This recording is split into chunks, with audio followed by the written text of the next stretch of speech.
All right, guys, Rich Farmer here again with KRC Realty Property Management and Real Estate. I am reaching out to you guys today because I've had a ton of phone calls about AB 1482. This went into law about 4 months ago. And what is AB 1482? Well, for those of you that voted in the last election, you'll know we had Proposition 10. Prop 10 basically was for statewide rent control.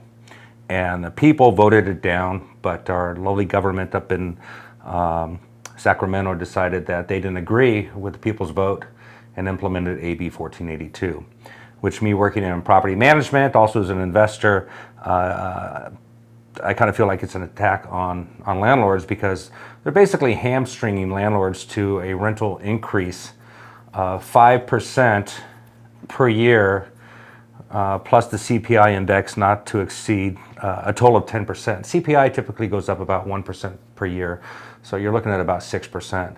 Now, why is this not beneficial to landlords? Obviously, it's beneficial to tenants because if you're paying $1,000 a month and you're capped at 5%, I can only raise your rent to $1,050. Even if it's undervalued by $200 or $300 and you've had a really nice landlord and a great relationship, he just can't go any higher than that. So it really hamstrings the landlord. And what I mean by hamstrings the landlord is basically, let's say the landlord wants to go in and fix up all the units, and the tenant has, old refrigerator, old washer, old dryer, old stove, and he wants to go in there and put a new carpet and make it really nice for the tenant. For him to do that, he can only increase his rents by 5%. So what's that mean? It means he's not going to do it. It's gonna take a lot of investment out of San Diego, out of the state of California. A lot of guys I know are starting to look other places. They're looking in Tennessee, they're looking in Texas, places that don't have the rent caps because they can't go in there and buy a property that's not being managed or run well at a decent price to go in there and fix it up to make sense for them to purchase. I guess it depends on what side of the fence you're on, but AB 1482 definitely restricts the landlords and it benefits the tenants. But there's some other things that we need to talk about here. They have a no-fault and an at-fault eviction. An at-fault eviction would be if the tenant did not pay rent. If the tenant doesn't pay rent, then obviously the tenant is at fault and he can be evicted. If he breaches the contract, let's say he's not supposed to smoke in the unit and he's given multiple notices and he's caught smoking, he can be evicted out of the unit. If he's causing a nuisance or criminal activity, he's selling drugs out of the unit. Any breach of the contract, that's an at fault, and the owner or landlord can get rid of him at no cost. What's a no fault eviction? And this is something that's really new. Let's say you have a duplex and you're renting out one of the units, and one of your kids comes home from college and they're like, "Hey, Dad, can I live in the other unit?" And you give the tenant next door 60 days notice. Well, now that's considered a no-fault eviction. Now the landlord has to actually pay that tenant, when he moves out, an entire month's rent to help him find a new place. So the landlord now has to pay the tenant to move, even if he wants to. Let's say he has a home and he wants to move into it. Let's say he has a house on the beach and he's renting it out. The landlord has a house on the beach and he's renting it out.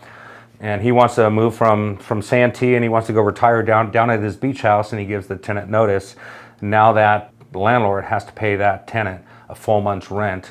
Let's say he's rented out for $3,500 a month. He gives him proper notice. Tenant's not doing anything wrong. He just gives him 60-day notice like he used to be able to, but when he moves, he's got to cut him a check for $3,500. So again, I don't know if that's the best way to proceed, but that is something that all landlords need to be aware of. All landlords also need to send notices, and this is very, very important. AB 1482 affects properties that are duplexes and above. If you have more than two units, you fall under 1482.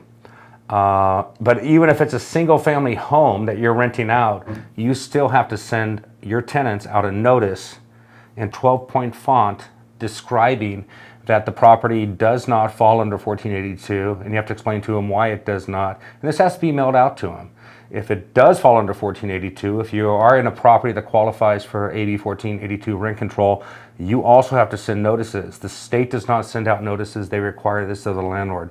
If anybody out there owns rental properties Whether you're looking for property management services or not, you just need guidance on what form needs to be filled out, how it's supposed to be filled out.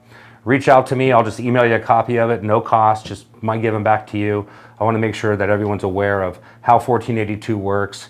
If you're worried about how much you can increase your rent and how to calculate CPI, Consumer Price Index, on an annual basis, I can help you out with that too. So again, this is Rich Farmer, KRC Realty. If you have any questions regarding your property management in 1482, reach out, give us a call, link below. If you like this and you want to see more videos like this, please be sure to subscribe, and we look forward to hearing from you guys. Again, this is Rich Farmer, KRC Realty. We specialize property management and mortgage services, and love to help you out anytime.